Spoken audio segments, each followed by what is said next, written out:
علی یہ بہت ہی گہرا اور فیسنیٹنگ کانسیپٹ ہے، اور اس کو سمجھنے کے لیے تھوڑا سا ہمیں آہستہ اور دھیما چلنا پڑے گا. We need to be philosophical here, we need to be pondering here. کیونکہ دیکھو ہماری امت کا، پاکستانیوں کا المیہ کیا ہے؟ ہم ہر کام جلد بازی سے چاہتے ہیں. ہم یہ چاہتے ہیں کہ 60 سال ہو گئے پاکستان بنے، دیکھو ابھی تک کچھ بھی نہیں ہوا، ہم تباہ برباد ہو گئے، ٹوٹ گئے، مر گئے. ایک مایوسی پھیلائی جاتی ہے، خود بخود مایوس ہوئے چلے جاتے ہیں. اور جبکہ کوئی پارٹیسپیشن ہی نہیں کرتے. سیاست جو ہے سیاستدانوں کے نام پہ چھوڑ دی ہے، مذہب جو ہے وہ مولویوں کے نام پہ چھوڑ دیا ہے، یہ فوج کے نام پہ چھوڑ دی. پارٹیسپیشن کوئی نہیں کرتا، اور اس کے باوجود چاہتے ہیں کہ چینج ان کی مرضی کے مطابق ہو. اپنی کنٹریبیوشن جب نہیں کر رہا ہے اور یہ چاہتا ہے کہ ساری محنت، ساری فتح، ساری کوششیں، قربانیاں کوئی اور دے اور میں صرف پھل کاٹنے کے لیے آؤں، تو ایسے نہیں ہوتا ہے. It doesn't happen like this. ایک فرد ایک ملت کے وجود کا حصہ ضرور ہے، اور بے شک یہی ڈاکٹرین کہ ایک فرد بے شک دیکھنے میں چھوٹا لگتا ہے لیکن ہر فرد ملت کے مقدر کا ستارہ ہوتا ہے. اقبال بڑا خوبصورت یہاں ڈیفائن کرتے ہیں ایک ریلیشن شپ، کہ دیکھو جب تم قوم سازی کی بات کرتے ہو، تاریخ سازی کرتے ہو، انسان سازی کی بات کرتے ہو، تو یہ جلد بازی کے کام نہیں ہوتے. ان کو سمجھنا پڑتا ہے. قوموں کے عروج بھی صدیوں میں ہوتے ہیں، ان کے زوال بھی صدیوں میں ہوتے ہیں. راتوں رات کوئی قوم عروج حاصل نہیں کرتی، اور راتوں رات کوئی قوم زوال پذیر بھی نہیں ہوتی. یہ معجزہ تو خلافت راشدہ میں اور اسلام میں ہی تھا صرف، کہ ہم لوگوں نے 30 سال کے اندر جو خلافت راشدہ کا پیریڈ تھا، اس میں مدینے کی ریاست سے نکل کر چین سے لے کر یورپ تک پھیل گئے اور افریقہ اور اندلسیہ تک پہنچ گئے. اور اس کے بعد آنے والے کئی 100 سال تک خلافت بنو امیہ اور بنو عباس اور اندلسیہ اور خلافت عثمانیہ، ان تہذیبوں نے اپنے آپ کو کہیں نہ کہیں عروج پہ رکھا. زوال بھی آتے رہے لیکن وہ پھر بار بار اٹھتی رہی. لیکن یہ چیز جو غیر معمولی ہے کہ یہ وقت صدیوں میں پھیلے ہوئے ہیں، راتوں رات نہیں ہے. اور جیسا کہ وہ بات کہی گئی کہ جی ایک انسان کی طبعی عمر جو ہے وہ 60-70 سال ہوتی ہے، اور 100 سال تو کسی قوم کے لیے ایک لمحے کے برابر ہے. یہی اقبال کا، ہم آپ اس پہ آتے ہیں ماشاءاللہ. وہ کہتے ہیں کہ فرد مسافر ہے اور ملت قائم ہے. فرد تو آتا ہے اور چلا جاتا ہے، ملت قائم رہتی ہے. پھر کہتے ہیں فرد مٹھی بھر خاک سے پیدا ہوتا ہے اور قوم کسی صاحب دل کے دل سے پیدا ہوتی ہے. بیوٹیفل. یعنی یہ دیکھو کہ قوم کی تعمیر تو کوئی صاحب دل کرتا ہے، ایک فرد کی تعمیر تو ایک مٹی کرتی ہے. آپ حضور صلی اللہ علیہ وسلم کے قلب مبارک کی محبت اور پیار سے، اس برکت سے وہ ملت تعمیر ہوئی جو آج ہم برکت سے مسلمان ہیں اور ابھی تک قائم ہے. علامہ اقبال کے دل کی جذب کی نرمی سے، محبت سے، پیار سے، ان کے آتش شوق سے، ان کے نالہ عشق سے مسلمان ملت، پاکستانی قوم پیدا ہوئی. اور ہر فرد اس کے اندر، ہماری حیثیت اگر دیکھو تو کچھ بھی نہیں، مٹی سے پیدا ہوتے ہیں. اگر وہ دل نہ رکھیں تو وہ دل جو قوم کو پیدا کرتا ہے. ایک کال کی طرف چلتے ہیں، ہمارے ساتھ کال پہ موجود ہیں. کون صاحب بول رہے ہیں؟ السلام علیکم. ہیلو. وعلیکم السلام. کون صاحب بات؟ محمود ارشد بات کر رہا ہوں گلشن کراچی سے. السلام علیکم سر. محمود صاحب کیسے ہیں آپ؟ بالکل ٹھیک ٹھاک. سوال پوچھنا چاہیں گے آپ؟ جی بالکل. زید صاحب ایک تو کمنٹ چھوٹا تھا کہ سرزمین حال میں جتنے لوگ اس وقت اپنے علم سے، اپنے ہنر سے، اپنے نفس سے اور اپنے پیسے سے جہاد کر رہے ہیں، اس میں ایک کام شاید آپ کا بھی شیئر ہے، اور جو اس میڈیا کے تھرو آپ کر رہے ہیں. اللہ تعالیٰ آپ کو صحت دے، تندرستی دے. میرا سوال یہ ہے کہ سب سے پہلے تو ملک و ملت کے فرق جو ہے اس کو ذرا واضح فرمائیے گا، اور ملک اور ملت کا فرق، اور کیا مغرب میں بھی ملت کا کانسیپٹ ہے؟ اگر ہے تو کیا اس کے لیے بھی یہ ورڈ کنٹری یوز ہوتا ہے، یا اگر وہ کیا اس کی نیچر ہے؟ دوسرا سوال میرا یہ سر کہ اگر میں آپ سے یہ پوچھوں کہ اقبال کا پاکستان کیسا تھا، تو آپ کیا انہوں نے خواب دیکھا، تو آپ یہ فرمائیں گے کہ بر صغیر کے مسلمان ایک ایسی جگہ پہ جہاں پہ وہ قرآن اور اسلام کے سنت کے مطابق اپنی زندگی گزار سکیں.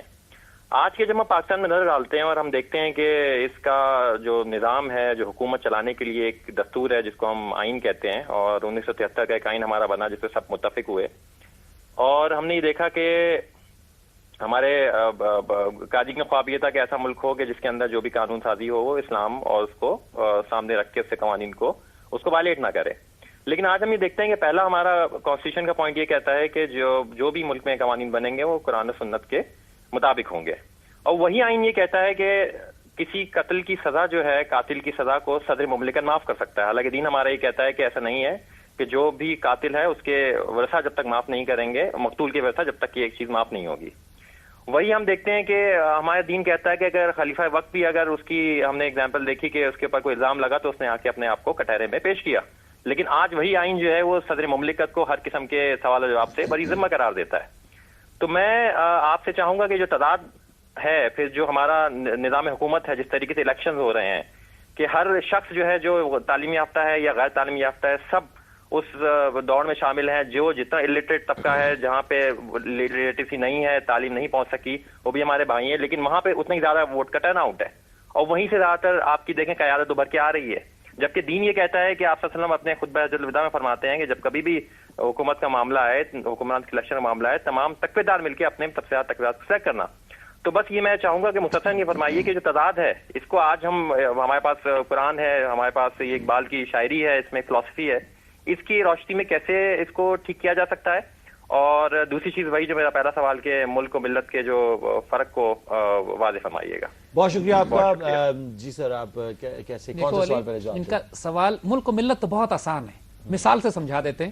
ملک پاکستان ہے، ملت اسلام ہے. ملت اسلامی ہے، ملت اسلام ہے. ملت آئیڈیالوجی سے بنتی ہے، ملک جغرافی سے بنتا ہے. ٹھیک. اگر وہ ملک اس آئیڈیالوجی کے تحت ہے تو پھر ملک و ملت ایک ہوتی ہے. ٹھیک. ملک و ملت پھر ایک وجود جو ہمارا ہے الحمدللہ کہ ہم پاکستانی بھی ہیں اور ہم مسلمان بھی ہیں، اور یہ پاکستان اسلام کی اب آخری چٹان ہے. ٹھیک. یعنی اس ملت کی آبرو کی حفاظت جب یہ ملک کر رہا ہے، اور یہ ملک ہم اس کو مدینہ ثانی اسی لیے کہتے ہیں، لفظ پاکستان کا عربی میں ترجمہ ہی مدینہ طیبہ ہوتا ہے. تو یہ ملک اور ملت پھر ایک ہی وجود کے حصے، ایک وجود کی دو آنکھیں ہوتی ہیں، دو بازو ہوتے ہیں. دوسرا سوال تھا کہ جی ویسٹ میں کس طرح یہ ملت کا کانسیپٹ جو ہے؟ ویسٹ میں ملت کا کوئی کانسیپٹ نہیں ہے.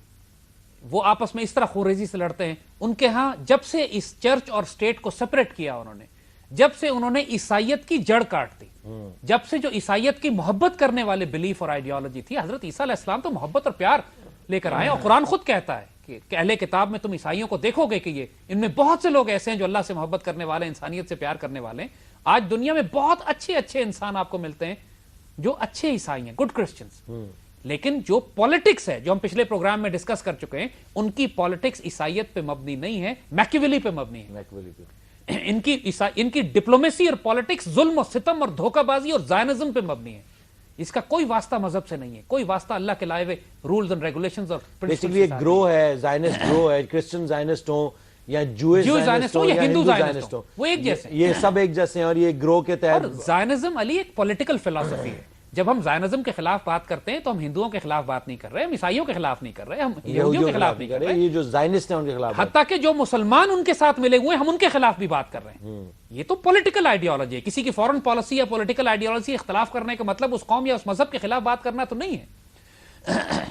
تو ملت کا کانسیپٹ تو ختم ہو چکا عیسائیت میں بہت پہلے. اسی وجہ سے یہ خوف کھاتے ہیں مسلمانوں سے کہ ہمارے پاس ملت کا کانسیپٹ بہت سٹرانگ. اور ابھی بھی ایک کال دے تو لاکھوں لوگ اکٹھے ہو جاتے ہیں، جہاد کی کہیں بھی ضرورت پڑے تو لوگ آ جائیں گے. وہی بات مثال حج کی ہے کہ جب حج کی بات کی جاتی ہے تو پوری امت مسلمہ اکٹھی ہوتی ہے ایک کال کے اوپر. جب کوئی مسلم حضور کی شان میں گستاخی ہوتی ہے تو پوری امت مسلمہ احتجاج کرتی ہے. پاکستان نے ایٹمی دھماکے کیے تو پوری مسلمان امت نے چراغاں کیا اور مٹھائیاں بانٹی. بالکل. یہ لوگ ہمارے بم کہتے ہیں تو کوئی اتنا غلط بھی نہیں کہتے. صحیح کہتے ہیں، بالکل ٹھیک کہتے ہیں. اس لیے کہ ہم مسلمان اون کرتے ہیں. ہم مسلمان دنیا کے کسی خطے میں ان کو تکلیف ہوتی ہے تو ہمارے دل کو تکلیف ہوتی ہے. یہ ملت کا کانسیپٹ صرف ہمارے پاس ہے.